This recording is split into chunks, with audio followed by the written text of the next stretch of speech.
Agradecemos a você, uma marca histórica que o Imagem e Credibilidade atingiu graças à sua audiência. Afinal de contas, Rodolfo Lago, são mais de 1 milhão de pessoas ou visualizações destes conteúdos. É isso aí, gente, e por isso que a gente brinda e brinda com você, porque você é que nos fez atingir essa marca, que é muito importante para nós. Muito obrigado. Muito obrigado e continue com a gente. É isso aí, 1 milhão de agradecimentos. Temos um novo PGR no Brasil. Começa agora Brasília Já. Bom dia, Rodolfo. Tudo bem, Alexandre? Bom dia, amigas, amigos. Estamos aí iniciando um dia com uma promessa, pelo menos, né, de uma nova fase dentro da Procuradoria-Geral da República, mais conhecida aqui por nós em Brasília como PGR, já que Paulo Gonet, procurador de carreira, foi ontem de fato empossado como novo PGR, um cargo poderosíssimo, temos que lembrar para quem está do outro lado, é o PGR que não somente leva à Suprema Corte os assuntos que devem ser continuados após investigações, mas também opina em muitas ações que são lá julgadas. Portanto, o PGR é de fato um cargo de autoridade no Brasil. E ontem estava prestigiado, né, Rodolfo? Porque presidente da República, presidentes dos poderes, ministros, enfim, toda a cúpula do poder nacional estava presente ali. Mas uma coisa chamou a atenção, porque Paulo Gonet chegou com uma promessa difícil de acontecer, mas bem intencionada, que é de acabar com os grupos políticos que existem na PGR. E a gente tem muito tempo de cobertura em Brasília, a gente se lembra, isso vem lá de trás, antes mesmo de Lula ter sido presidente, ainda no governo Fernando Henrique Cardoso, nós tínhamos ali disputas dentro da PGR, algumas figuras que se notabilizaram, o Francisco, né, naquele período foi uma figura conhecida, e outros mais. Enfim, a PGR tem grupos e sempre tiveram grupos. A Lava Jato foi um desses grupos que ganhou muita notabilidade. Agora, Paulo Gonet entra querendo acabar com essa estrutura. Será possível, Rodolfo?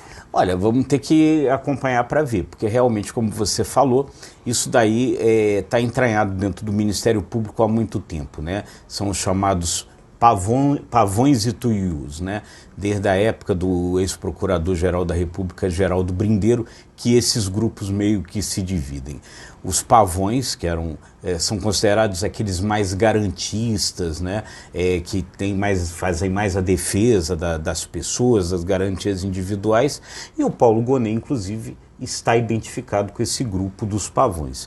Os tuius são aqueles mais punitivistas, que querem o combate à corrupção a qualquer custo, tal. Isso acabou redundando na Operação Lava Jato, embora ali os procuradores que são mais ligados ao PT também estejam nesse grupo aí chamado dos tuius. Isso daí foi muito complicado, muito ruim, essa coisa foi se acentuando ao longo do tempo, ao ponto de chegar agora mais recentemente aí, na época do Augusto Aras, a você ter grupos petistas, né, que é o Ministério Público contra a Corrupção, e grupos bolsonaristas, que é Ministério Público a favor da sociedade. Enfim, a coisa foi se politizando demais, e agora o Paulo Gonet chega com uma promessa de tentar diminuir a força desses grupos, diminuir a politização do Ministério Público. Ele, no discurso ontem, ele disse que quer um Ministério Público mais técnico e longe dos holofotes. Vamos ver se vai conseguir. A questão é que o Ministério Público foi ganhando poder demais, né? O Ministério Público hoje é uma espécie de quarto poder, porque ele não presta contas a nenhum dos outros poderes, né? E tem essa característica de ser ali o acusador, né, o promotor das questões ali que envolvem as coisas públicas, com um poder demais. Isso daí, enfim, poder também, né, como diz o ditado, o uso do cachimbo entorta a boca. E tem uma coisa, a Constituinte de 88, a Constituição, melhor dizendo, promulgada, ela trouxe essa novidade para nós. É importante para quem está do outro lado e às vezes nem se lembra, mas em 88 foi colocado pelos constituintes da época a necessidade de justamente ter um órgão que tivesse poder para fiscalizar a favor da sociedade. Esse é o conceito do Ministério Público, tanto que ele se chama Ministério Público, a favor do público, do cidadão. Só que, como bem diz Rodolfo Lago, grupos políticos foram se formando. Tanto foi que na época do presidente Fernando Henrique Cardoso, nós já aqui, repórteres em Brasília, lembramos muito bem, Geraldo Brindeiro acabou sendo instado, o PGR da época, e teve ali a primeira novidade, que foi uma permanência de 8 anos. Nunca tinha acontecido isso, até porque a Constituinte naquela época ainda era recente, e aí entra Geraldo Brindeiro com 8 anos e, de fato, o Ministério Público, naquele momento, começou a formar seus grupos, para justamente disputar poder, para ver quem chegava no cargo máximo. E isso foi lá dentro de uma maneira tão forte que acabou desvirtuando, de fato, o papel do Ministério Público, que é fundamental. Uma sociedade democrática, correta e séria precisa de um Ministério Público forte, mas independente, sem correntes políticas, porque aí perde-se a imparcialidade que a gente sabe que é fundamental, né, Rodolfo? Sem dúvida, acho que é isso mesmo. E aí, o que aconteceu aí recentemente nesse processo aí, no período Augusto Aras? Augusto Aras, aí fazendo um Ministério Público muito francamente voltado a defender o ex-presidente Jair Bolsonaro, fez com que, ao contrário, aquele protagonismo anterior do Ministério Público também se dissolvesse.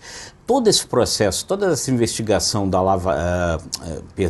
dos atos golpistas que o Supremo Tribunal Federal tomou para si, fazendo ele próprio a investigação, era uma investigação que deveria ter sido feita pelo Ministério Público e não foi feita.